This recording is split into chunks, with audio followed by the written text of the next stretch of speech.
You want to see how a single wire can cost you $30,000? Cost you $40,000? $40,000.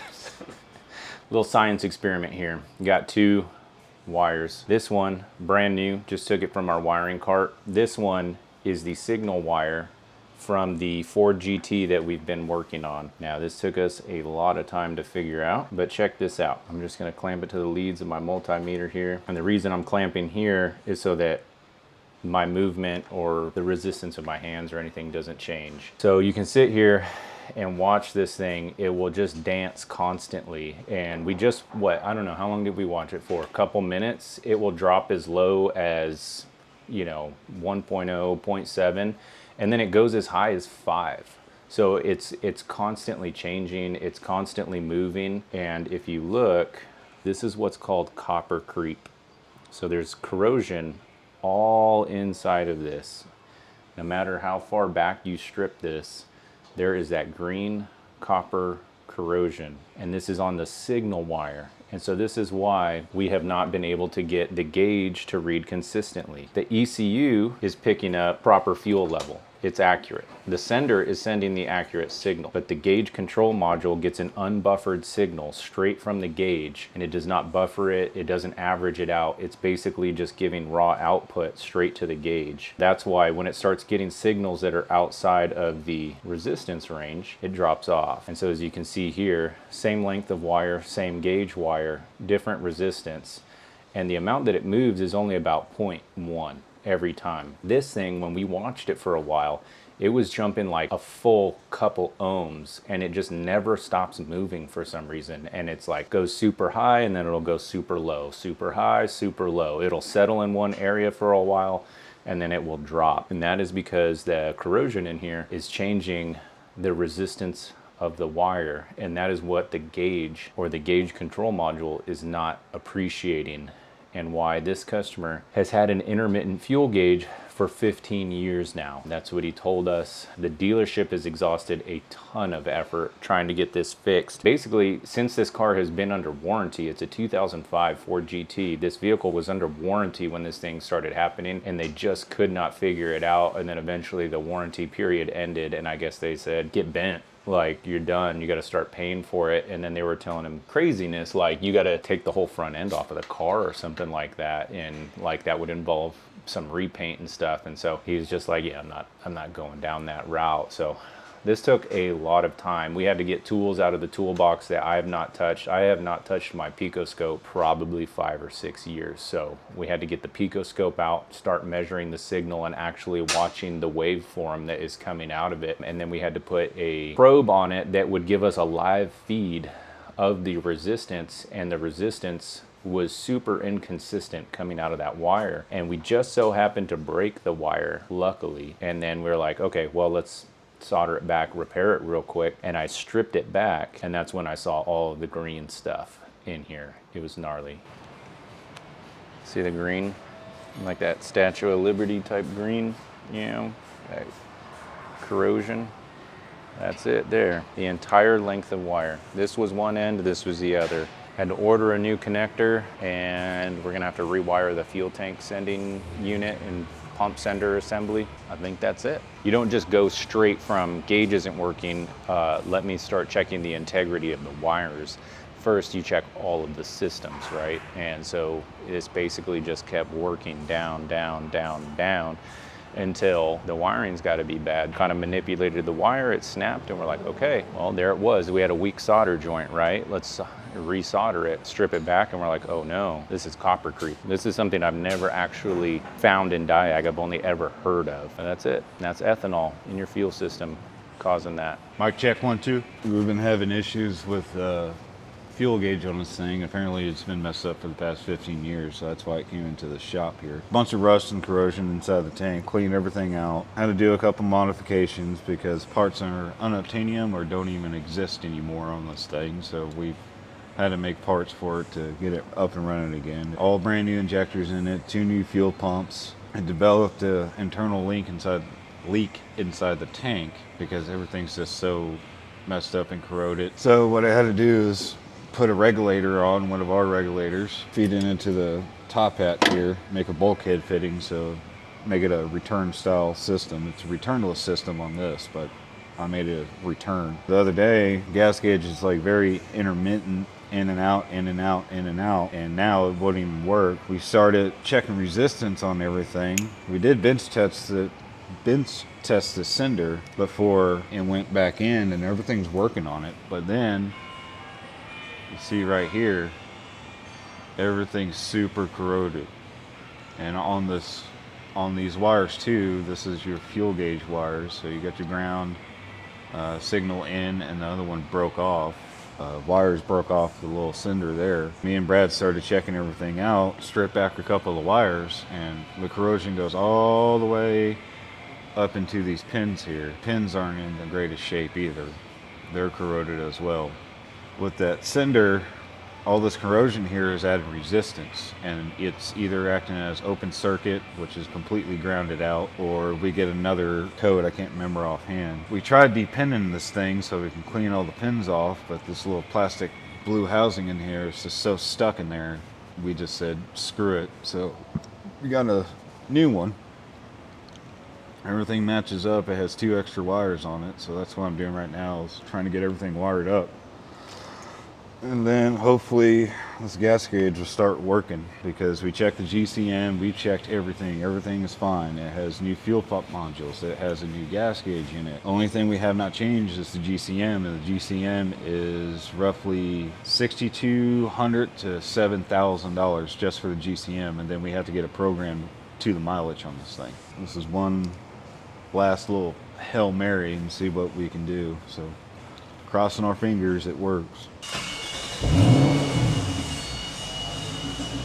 Got a new sender in the thing, and look, gas gauge is working. The other one was completely roached, so this one here we had to get from the UK, and everything's working so far. Comes up, fires up.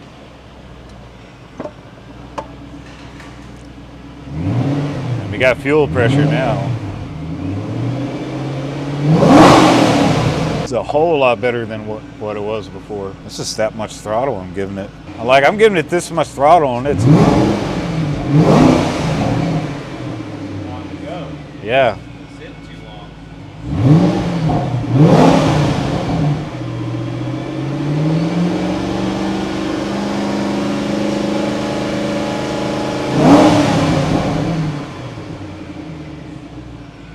All right, time to get this puppy back together. Pre-fill the oil pan a little bit. So that's what I like doing on dry sumps. So just pre-fill it just here.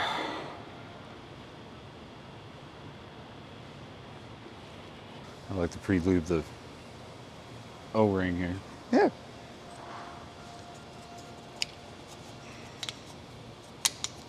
I don't know who did the oil change last, but Mr. I'm gonna torque everything down to spec and over torque it.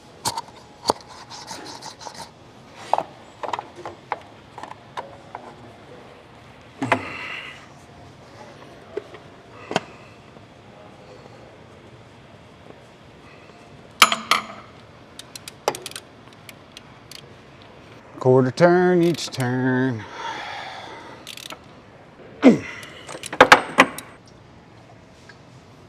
Drinky, drinky.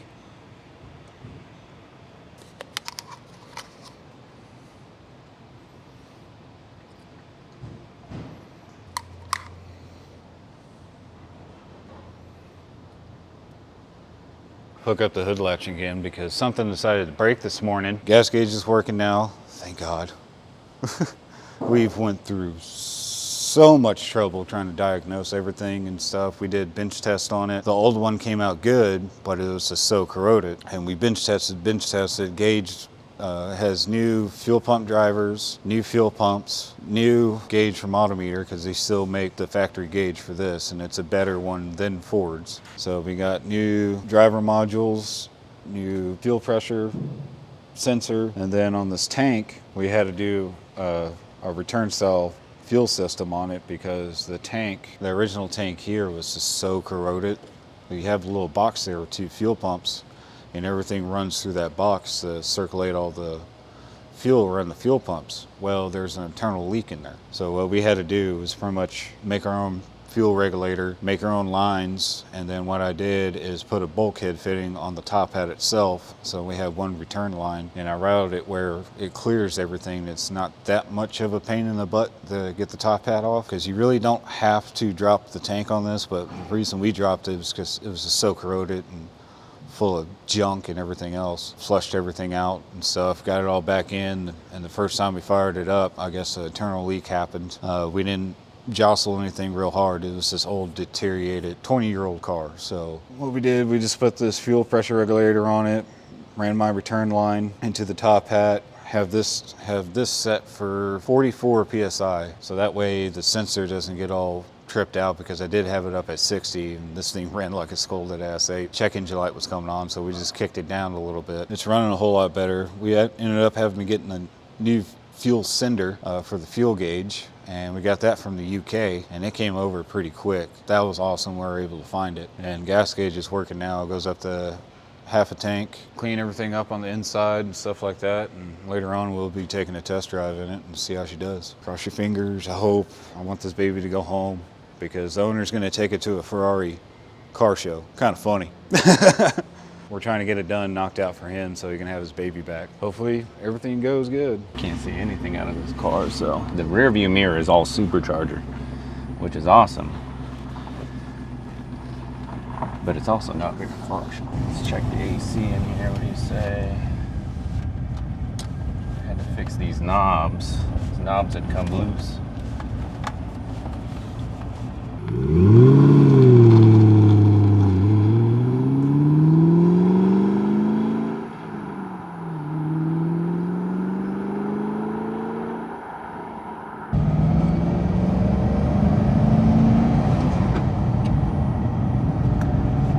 Wore my driving shoes today instead of my work boots. It is a must in this car. You cannot fit 2 size 12 work boots.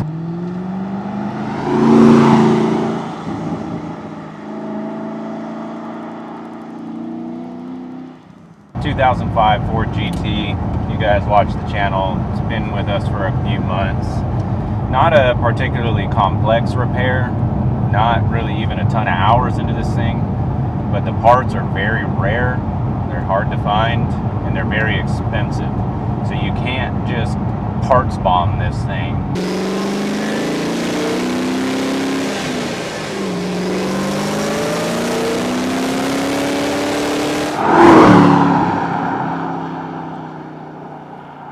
The reason it came in was intermittent fuel gauge for like 15, maybe longer.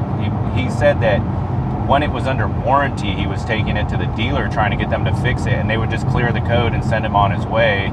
It would work for a little while, bring it in, clear the code, send him on his way. They give him a bottle of like Valvoline, like Lube Guard or something like that, and that would help it, go longer between check engine lights and fuel gauge failures. Now the 2005, 2006 GTs are known for having fuel gauge failures. It's a failure in the gauge. It just wasn't built quite up to spec.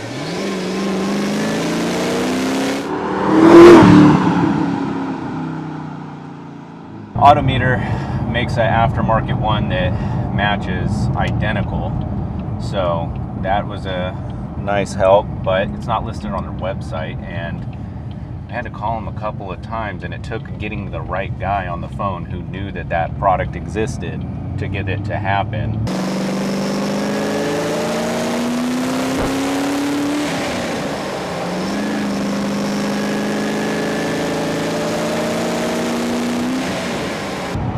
We got it, but that was the least of the problems, right?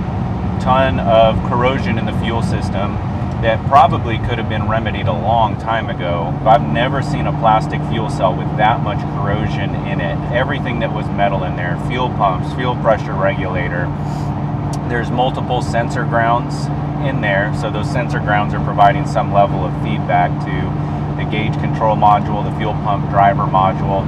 Completely roached out. That led to a fuel pump driver module burning out.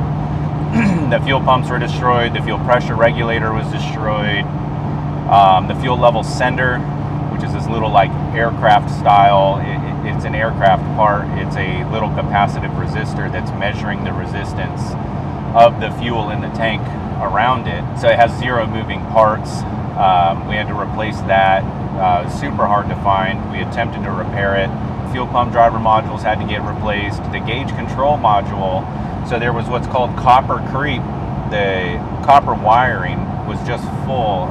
You know, everything that came out of this fuel tank here and ran out was just full of corrosion inside the insulation of the wire. That took a long time to find.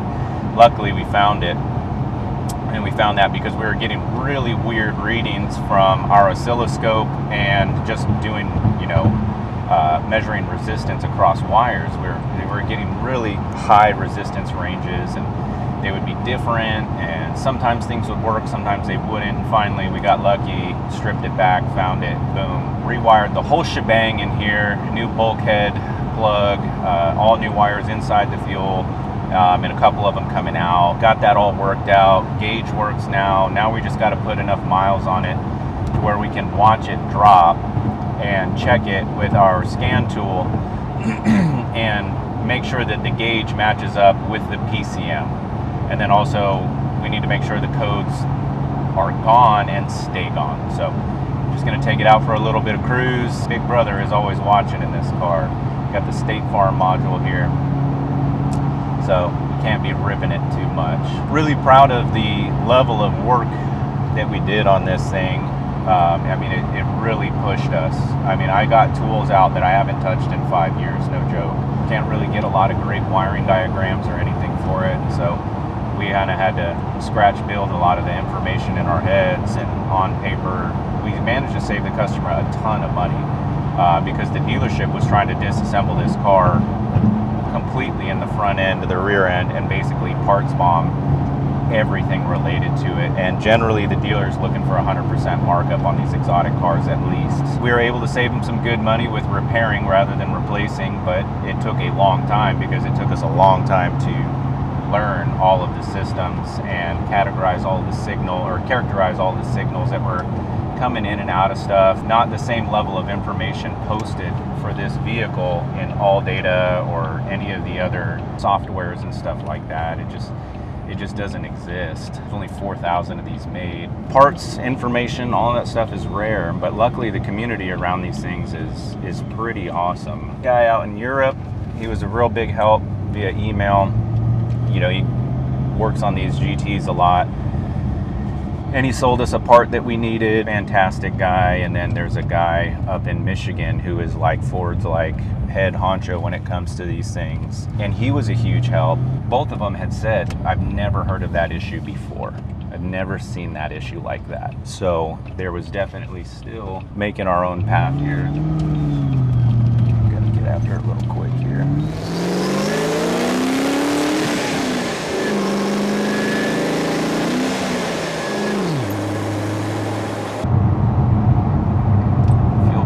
Like it's moving. That's awesome. It's gone down a little bit.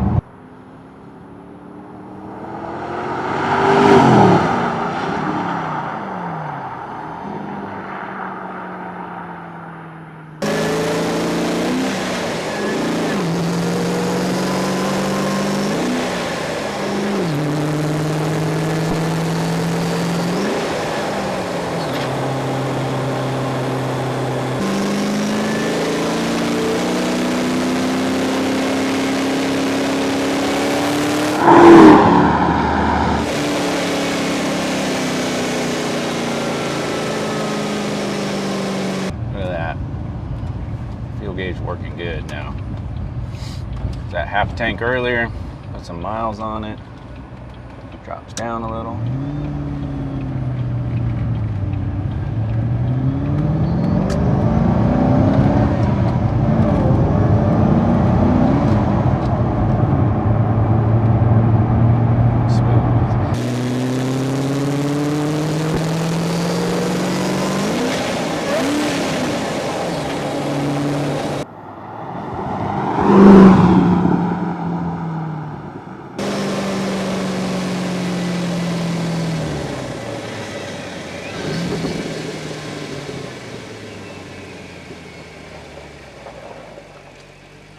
I really like the car. It's nice. Shift's great. The shifter is great. We had to make sure the shifter was good because we had to remove the shifter in order to get to the fuel tank. And it was a lot of fun working on this car. It's kind of, I don't know if you remember the first video when we were filming that, it reminded me a lot of like a time attack car or a home built race car, like, or a team built race car. It does not look like a 2005 your average production vehicle. I mean, there's a mix of welds, there's, you know, nut certs, there's all kinds of stuff that you see that you're like, I could see myself doing that when I'm building a car. And so you see a lot of the touches of the craftsmanship in the frame and all of that stuff. So this was a really fun job. Yeah, I really liked it, man. It's awesome. Glad it's over though.